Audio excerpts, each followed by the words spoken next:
For anyone listening to you, it seems like almost there is no acknowledgement of the huge public anger that ousted your mother, the decades of repression that burst onto the streets. Your mother's government makes a brutal attempt to suppress that uprising, fails. She has to leave the country.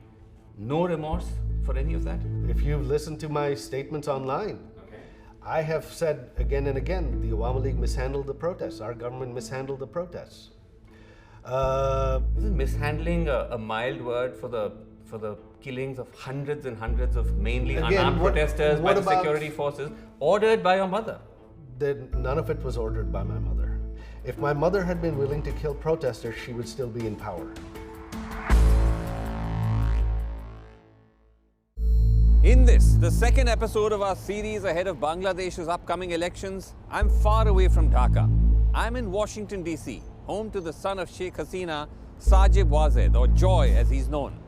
Since Sheikh Hasina's dramatic overthrow in August 2024, when mass protests forced her to flee Bangladesh, she's been living in New Delhi under the protection of the Indian government and has not appeared on camera. Many of her key ministers too are in exile and reluctant to appear on TV. In this vacuum, her son has emerged as one of the key spokespersons for his mother and for her party, the Awami League. For the first time in Bangladesh's history, the Awami League has been banned from contesting elections. I'm here to ask Sheikh Hasina's son, has the Awami League learnt any lessons from the massive public backlash to years of its repressive politics? Or is the party and its leadership still in a state of denial? More fundamentally, does the Awami League, one of the most dominant forces in Bangladesh, have a future at all? Mr. Wazed, thank you so much indeed for talking to us.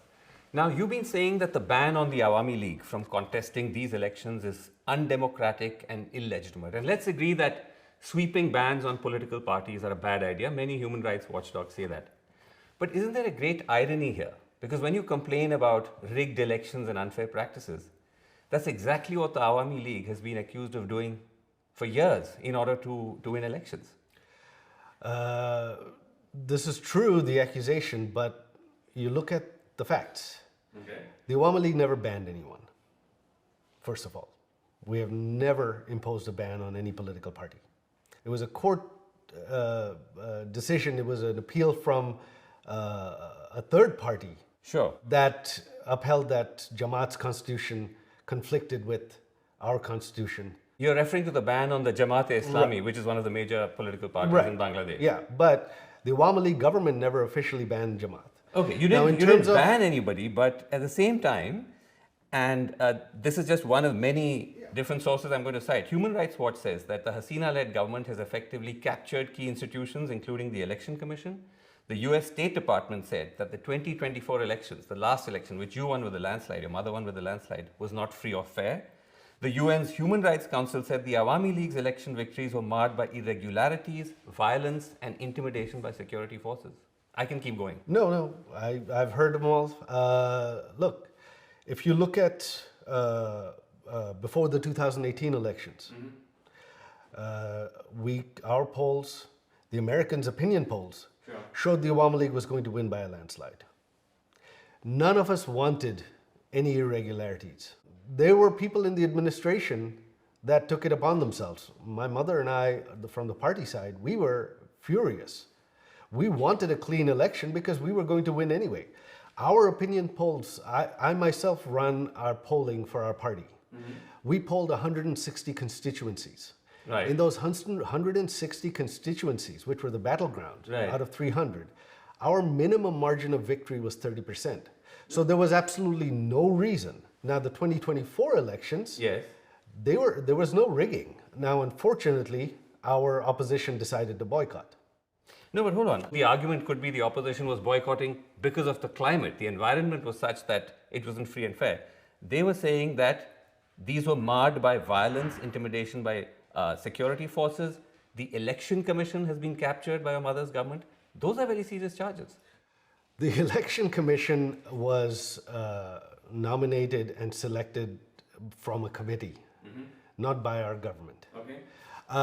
If you look at what's happening now, why are these same observers not saying anything? You have the elections with the major party banned. Yes. You've got now evidence is coming out online of postal ballots, hundreds of postal ballots being stuffed. So actually, Why some are of these bodies have questioned the ban. They have critiqued the ban. But as I said, that doesn't take away from the fact that the Awami League's own record when it comes to elections is marred not just by irregularities. These are serious malpractices. But I want to move on. I want to come back to the ban because one of the reasons for the ban is the government says you're inciting violence in these elections. And that's true, isn't it? Because you've said in interviews that we will not allow elections without the Awami League to go ahead. We will do whatever it takes. If the government's crack down on our protests, then it's going to lead to violence. I'm warning of it. Right. You stand by this. But yes, well, when you push someone into a corner, what's going to happen? We don't want violence. We're not even being allowed to protest. So what violence is the Awami League committing right now? I'm talking about the threat. Yes, I understand. What I'm saying is if you back someone into a corner, you do not leave them any options, what are they going to do? The option could be to tell your protesters or your supporters not to respond to provocation. As a responsible political party, you could say, let me just make the argument. You can tell your supporters, don't take the violent path, regardless of the provocation. Because otherwise, you're actually making the government's case for them. Because they will look at what you're saying and say, listen, this is why we need to ban them because the Awami League has gone rogue. So again, anything that this regime is doing, all the violence they have committed, that's okay? Two wrongs don't make a right. Right now, you have, since the protests of last July, hundreds of our activists have been killed. 30 some odd have been killed in custody. A Hindu gentleman, a minority leader of our party was killed in jail under custody just the past week. So you say two wrongs don't make a right.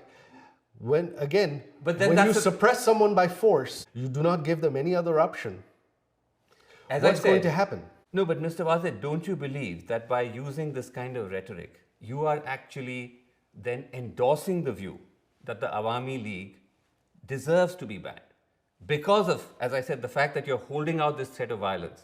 Let us contest or else. I did not threaten violence. I said that if you suppress the protests with violence, of course there will be violence. I did not ask my protesters to attack. Okay, you're now somewhat quibbling with semantics. But when you said that there hasn't been any violence so far, authorities in Bangladesh actually say that's not true. They say the Awami League was behind the assassination of the youth leader Sharif Osman Hadi just weeks ago while he was campaigning in Dhaka. Is that true?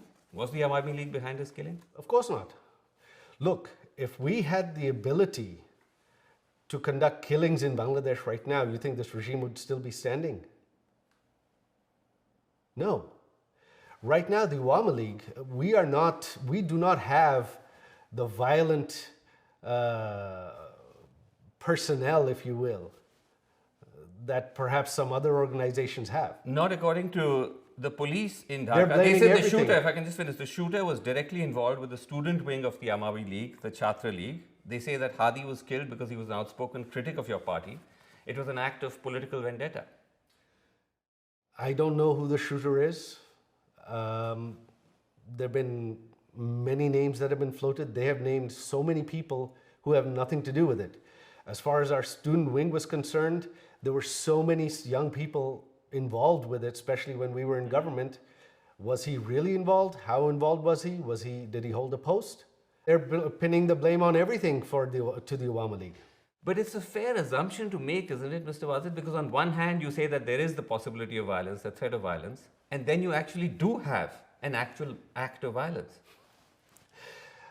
My threat of violence is from protests. So the dots do get joined. No, they don't actually. I don't see how. Again, do you see the Awami League even out on the streets in Bangladesh? That's not even happening. We have tens of thousands behind bars.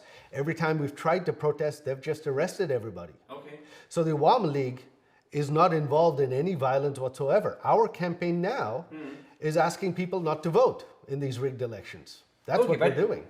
Okay, but let me ask you this. For anyone listening to you, it seems like almost there is no acknowledgement of the huge public anger that ousted your mother, the decades of repression that burst onto the streets. Your mother's government makes a brutal attempt to suppress that uprising, fails. She has to leave the country.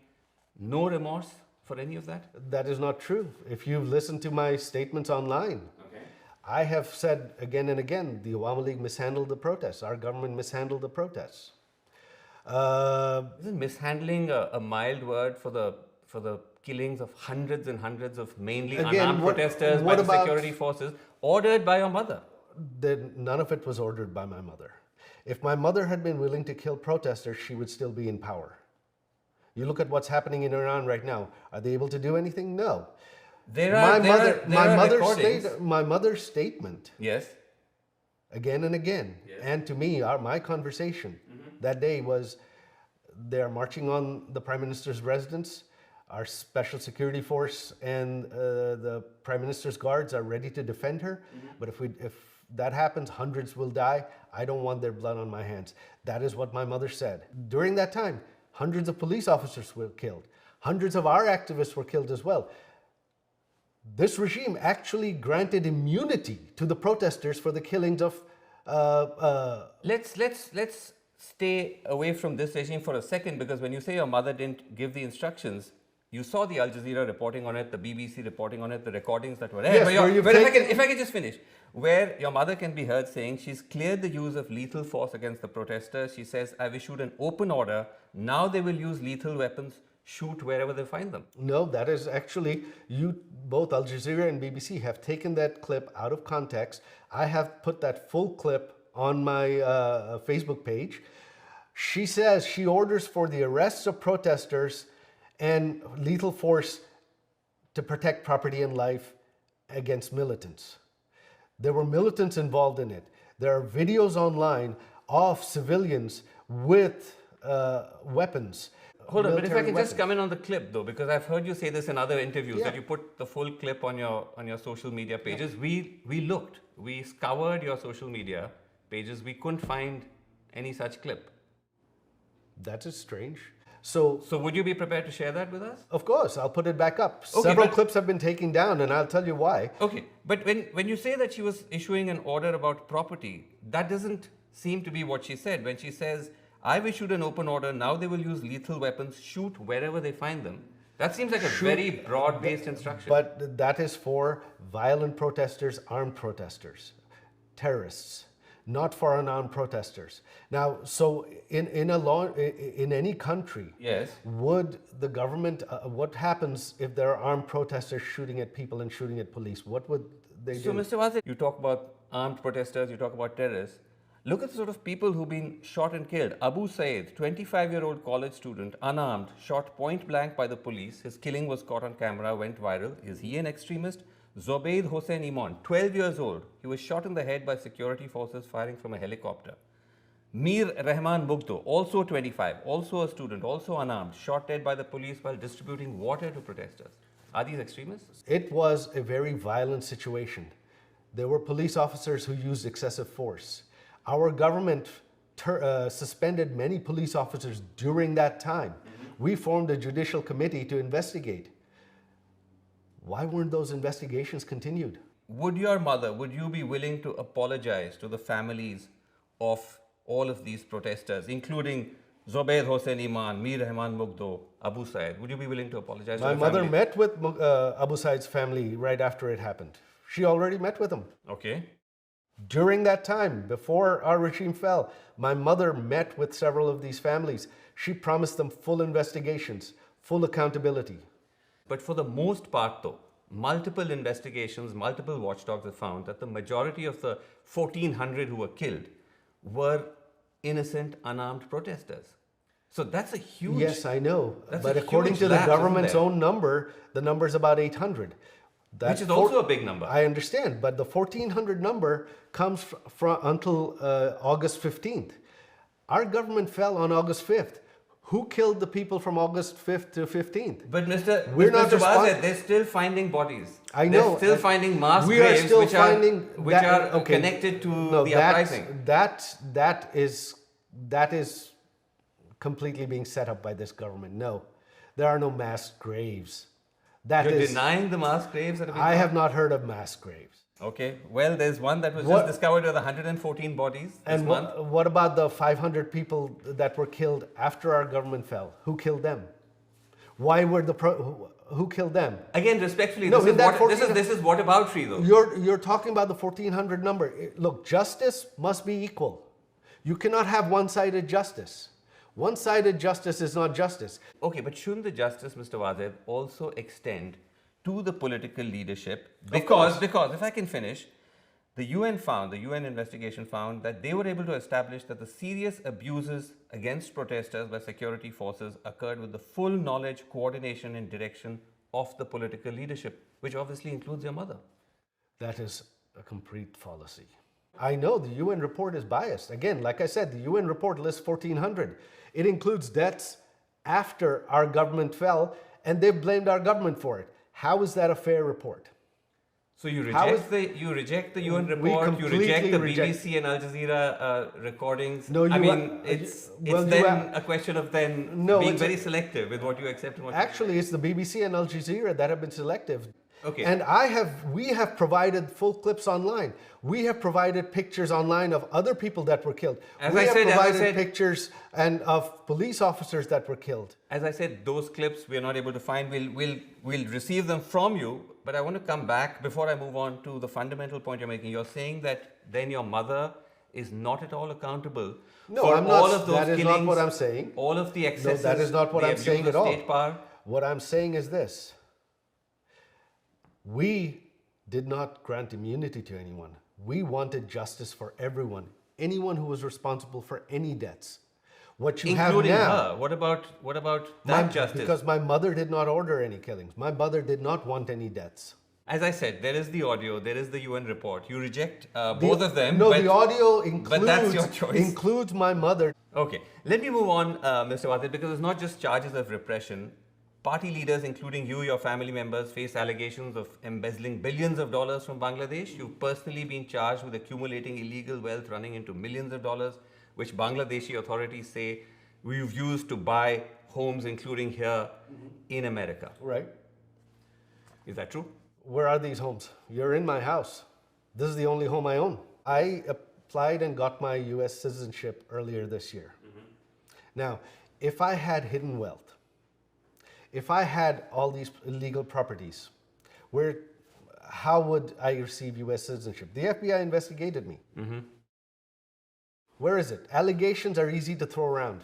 They have not been able to name one business, one instance where Mr. any of my Wazed, family has been involved in corruption. Okay, if that's the case, if the allegations are so bogus, why is it that your cousin Tulip Siddique, who's an MP in the UK, resigned as minister from the Starmer cabinet? Because she's also been accused of the same allegations. Yes, that was because of political embarrassment. This was a smear campaign against her. To date, the government of Bangladesh, this regime, the Anti-Corruption Commission, they have not provided one shred of documents, one shred of evidence. They have not even provided us anything. But surely, if it was so insignificant, the charges, someone who's a minister in the UK cabinet wouldn't have to resign. I mean, obviously that suggests that there must have been something substantial or something. No, she was cleared by the UK watchdog. They investigated her and cleared her. So how did the UK watchdog? She resigned to avoid embarrassment, to avoid embarrassing the government. But the UK watchdog cleared Tulip of any irregularities. How did they clear her? Okay, what about then the Awami League minister, the former minister, who was found to have 360 houses in the UK? Those properties are now being frozen. That's not bogus. What do I have to do with him? He was a minister in your mother's cabinet. I can't be responsible for, my family can't be responsible for everyone. Now, but was your mother aware, was your government aware that you had a minister? Because this is the wider allegation, that it was not just the family, it was everyone. Were they aware that this gentleman was acquiring 360 houses in the UK? Bangladesh is a poor country. Well, from what I understand though, that gentleman, his family is wealthy for generations.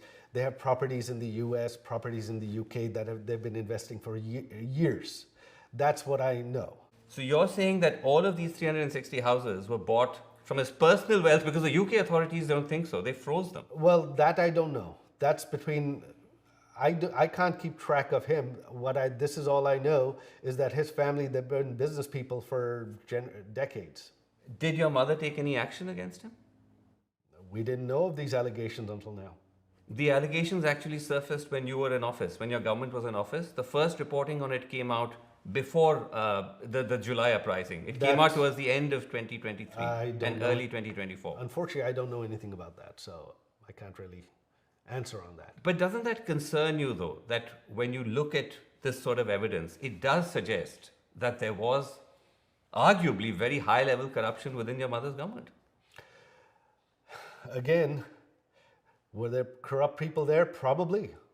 But in any country, corruption 100% is impossible to control. We did try. We brought many people to justice.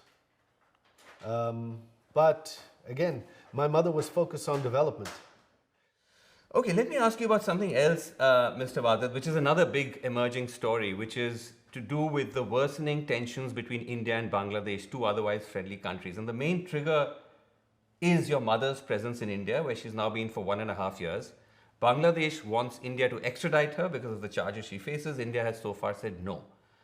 Surely this is an untenable position. Is there a plan B? Plan B to what? To the fact that your mother is in India, how long that's going to be possible for her to stay there? Because I'm assuming that wasn't the first option, that she was going to end up staying there the whole time. No. India was meant to be a transit point, if I'm not mistaken. No, that's a misconception. No, India is actually the safest country in the world for her. So the idea from the beginning was for her to just remain in India throughout? Look, this was not a planned situation anyway. This happened on the spur of the moment. Okay. India was the best safe haven for her. My mother wants to go back home. She wants to retire. She doesn't want to live abroad. But I'm saying that's not an option, obviously, at the moment. No, not at the moment. It will be at some point. But I'm saying that the time when you actually came, or when she came to India, the reporting was that she was looking for a safe haven in a country that would be less geopolitically sensitive than India, because her presence in India obviously escalates frictions with Bangladesh. And was the reason why she ended up staying there because no other country wanted her because of all these accusations, because of all the charges? No. My mother has not made. We have not made any attempt for my mother to move anywhere else. That's not an issue at all. India is the safest country in the world for her, but the tension isn't because my mother is there. The tension is because the rise of terrorism. The Yunus regime has released all convicted terrorists from jail. And India is concerned about terrorism on its eastern border. Pakistan has been given a free hand inside India. Actually, Mr. Wazed, the tensions are because Bangladesh is accusing your mother of making incendiary statements while on Indian soil. So that's a huge point of friction between both countries. So you're saying... as just one reason. The number two reason is the fact that India is refusing to extradite her. Right. So I'm saying...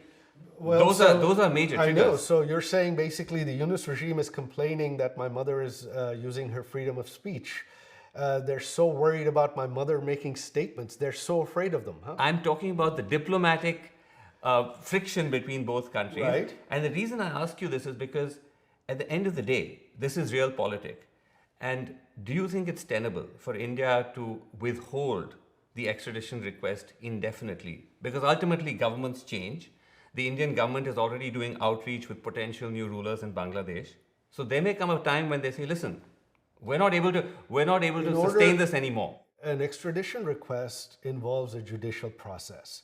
In order for that to happen, the conviction has to be proven the evidence has to be provided in Indian court.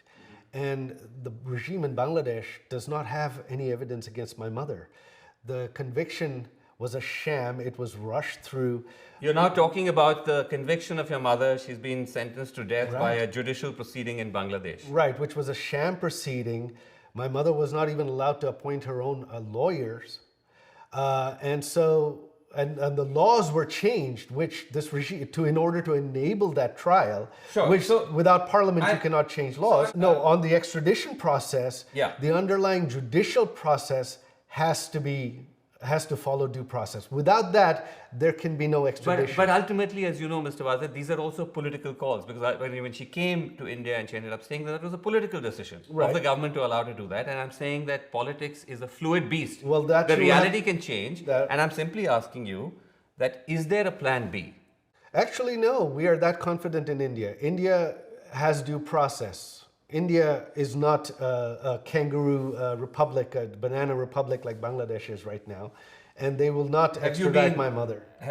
Are you saying you've been given an assurance by India? No, I'm not saying I've been given an assurance, but I know the judicial process. I spent 13 years of my life in India. Okay. India is a country of laws.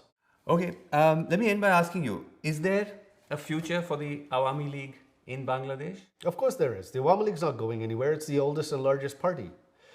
Our vote share is 40-50%. What do you think? The 40-50% of the people are just going to stop supporting it? And in a country of 170 million people, you're talking about 60-70 million voters that are Awami League voters. You think they're just going to stop supporting the Awami League? I asked because you indicated that your mother is planning to retire from Yes. politics.